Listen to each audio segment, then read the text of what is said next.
Fort Heroin, Mr. Wu and I are not lying. I swear on the Tong family's honor. Ding Rulong was furious. Robert Leto, Lee Young Jae, damn it. You bastards are bullying the Ding family. I will not forgive them. That night, a massive clash erupted between Dong Hui and other gangs, plunging the streets into chaos. Cars were haphazardly parked, and people ran in panic. Meanwhile, in a luxurious room, Police Chief Robert Leto was enjoying himself when his phone rang. He answered with an irritated expression.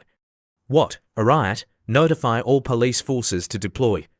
City would lock down. Tong Xin, curious, asked Wu Chen, Mr. Wu, what are we doing here? Wu Chen explained. Ding Rulong reported Dong Hui's exploitation to the Ding Patriarch. Let's enjoy the old man's grand performance. Down on the chaotic streets, the police chief shouted through a megaphone, everyone, stop. However, his words seemed to have no effect. These bastards are crazy. They're not even listening to me. Left with no choice, he fired a warning shot into the air and ordered his men, go, arrest all these bastards. Amidst the panicked crowd, a voluptuous woman ran and screamed for help. Help me, help me. She caught the eye of the police chief. He approached her and said gently, oh my lady, please come this way. The woman, still terrified, pleaded, help me, and she leaned into his arms. The police chief smirked, don't worry, my lady. I'll protect you, you're safe now. The woman pulled out something from her purse, cursing under her breath, die. With a swift motion, she slashed the police chief's throat, blood splattering everywhere. He couldn't react in time, only letting out a pained scream. The police officers, witnessing their superior's assassination, cried out in shock. Chief, by the time they reached him, he had already collapsed, lying in a pool of blood. Observing from above, Wu Chen smiled and said to Tong Xin, as expected of the Ding family. Even with heavy losses in North America, they still had to kill Robert Leto to establish their authority. Tong Xin, watching the carnage from above, was slightly frightened. She kept placing her hand on her chest to calm herself. Suddenly, she turned around and saw 3 men in black. Wu Chen thought to himself, they want to attack me. They want to try their luck in this chaos. Ding Rulong dares to underestimate me. It seems he's forgotten the lesson from last time. Wu Chen immediately drew his gun to defend himself and Tong Din, however, he felt something was amiss. No, if I act now, it'll be like the Li family participating in this riot. Then the Li family will also be affected. The Ding Patriarch will take this opportunity to attack the Li family. I can't fall into this trap. Wu Chen spoke into his phone to Ding Rulong. Hey, Ding Rulong, pulling the trigger might endanger Miss Tong. Let's make a deal. Ding Rulong said smugly and arrogantly over the walkie-talkie, begging for mercy. Fine, come here, kneel before the camera, and call me master. I'll spare your life. Wu Chen knew Ding Rulong's personality and didn't take it to heart. You're drowning your sorrows in alcohol in North America. Could it be a heartbreak? You know my abilities. How about I help you this time? He shouted, damn it. You know about my affairs too. Ding Rulong ordered his men. Bring that bastard to me. As soon as he saw Wu Chen, he was furious. What do you know? Wu Chen replied calmly, I only heard rumors about the Ding family's troubles in North America. What about the details? Why don't you ask him yourself? He cursed angrily. Are you a stalker? You're always watching me. Wu Chen didn't mind telling him, first, I'm an information broker. Second, I have no interest in you and I'm not free to stalk you. Ding Rulong looked incredulous. No interest, but you're kind enough to help me. Do you think I'll believe that? I'm doing this for Miss Tong. If something really happens to her, the Ding family will have another enemy. In your current situation, you won't have enough strength. And I don't want to cause trouble for the Li family. A peaceful negotiation is beneficial for both sides. What do you think? Ding Rulong pondered for a moment and then replied, although I don't want to admit it, I have to acknowledge that your analysis is correct. Do you know the company behind them?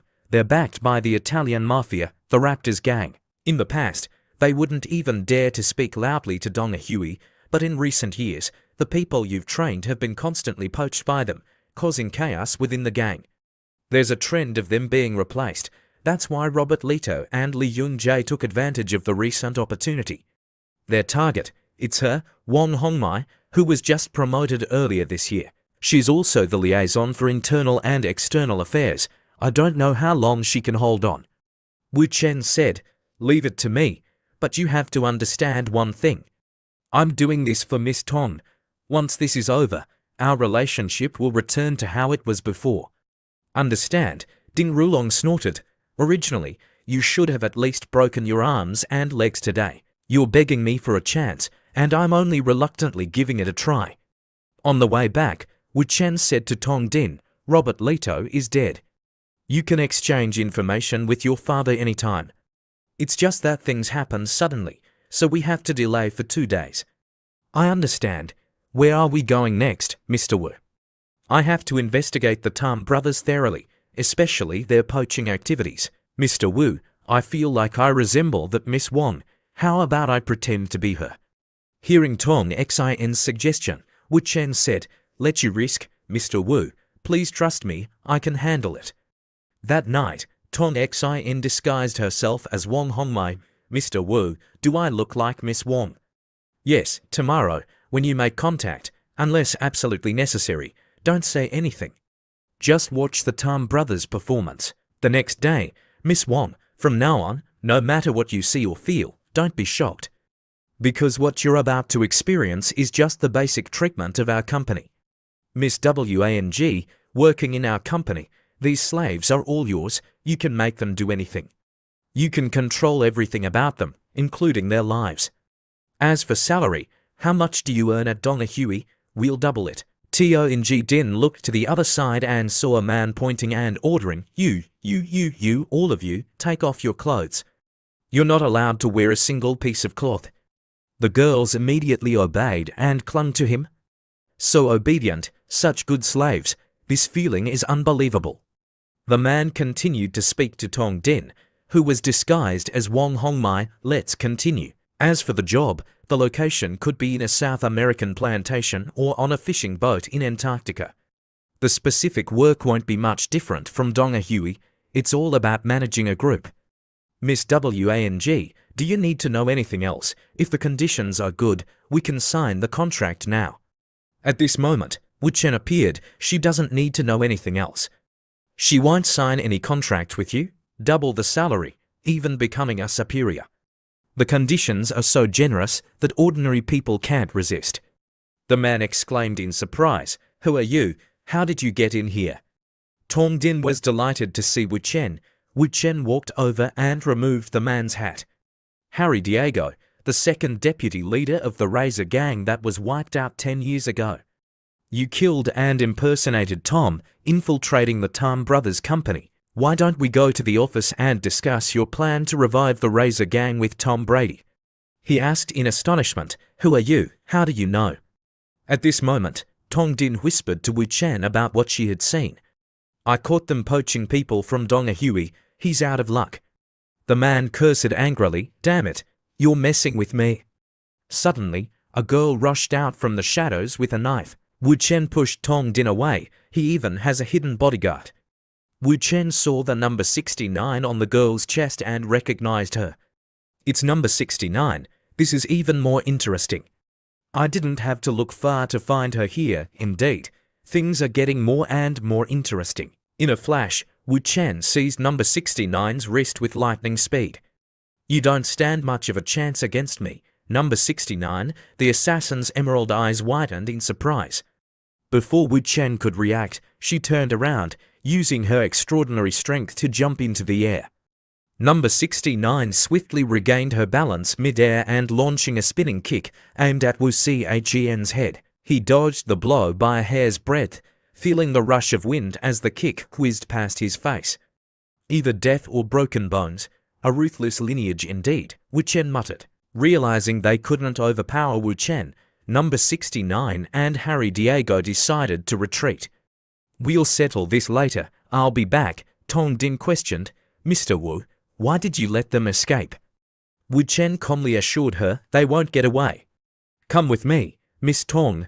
Under the gentle moonlight, Tom Brady wheeled his wife out into the small garden behind their house. The flowers smell lovely tonight, my love. His wife sat motionless in the wheelchair, her eyes wide open but vacant. Her once vibrant hair was neatly combed but lacked its former bounce. Her pale skin appeared even more ghostly under the moon's glow. He stopped the wheelchair and offered her 3 roses. "These are your favorite. Smell them, my dear." His wife remained unresponsive, her gaze fixed on some distant point.